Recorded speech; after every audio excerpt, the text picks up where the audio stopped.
Akkam nagaa fayyaadha. Mata duree qabannee dhufnee jira irraan tana. Wanni isinii qabannee dhufne irraan tana kitaaba kana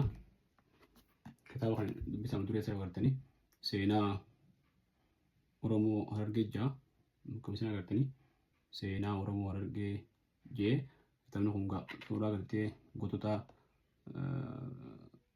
keenya lubbuun jiranii fi hin jirre artistoota qabsaa'ota ulamaa yeroo gomdaan qabsooyitee gootota hedduu qaba.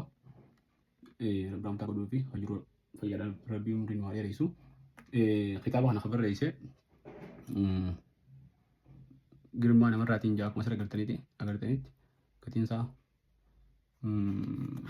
qarshii 500.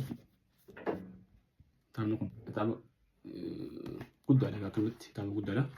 Garuu qabiyyee isaa kitaaba kana gulaaltanii waan seenaa kan isaa fudhatanii qaba garuu kitaaba dhaloota agartee dhaloota dhiibbaa qabu jettee yaada kitaaba karan taa'etti jechuudha. Akkaataa kitaabni itti barreeffamu ulaagaa agartee kitaabni kun kitaaba qorannoodhaan instituutii qorannoo ispoonsiraa godhee asumarra jira.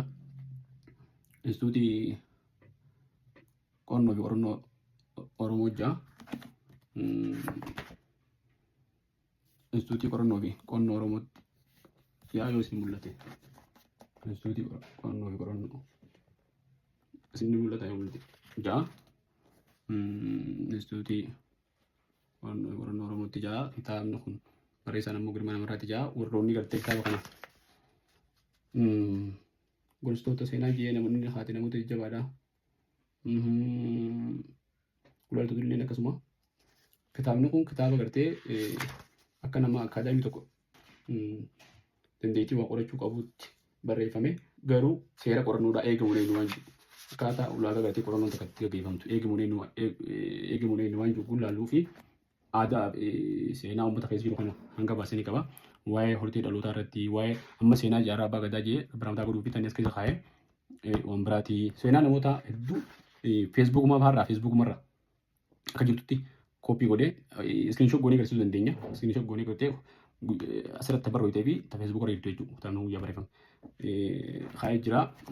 Madda gartee seenaadhaa jee maqaa namoota odeeffatee iddoo sira kaa'ee garuu waan kanarratti rakkoon jirtu odeeffannoo funaanne kanaaf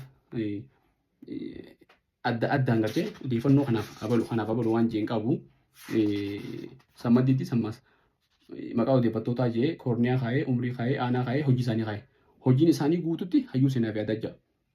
Namoonni kun amma Hussein Jamaal yoo jette nama baddeessaati hayyuu seenaa fi aadaa jeeni Asaduu Muttaqii jee hayyuu aadaa fi seenaa jeeni Daddara immoo fakkeenyaaf Mustafaa Aliyyaa Araarsoo jee hayyuu seenaa fi aadaa jeeni. Namoonnummaan kun maqaan karaa deddeebi'aa jira.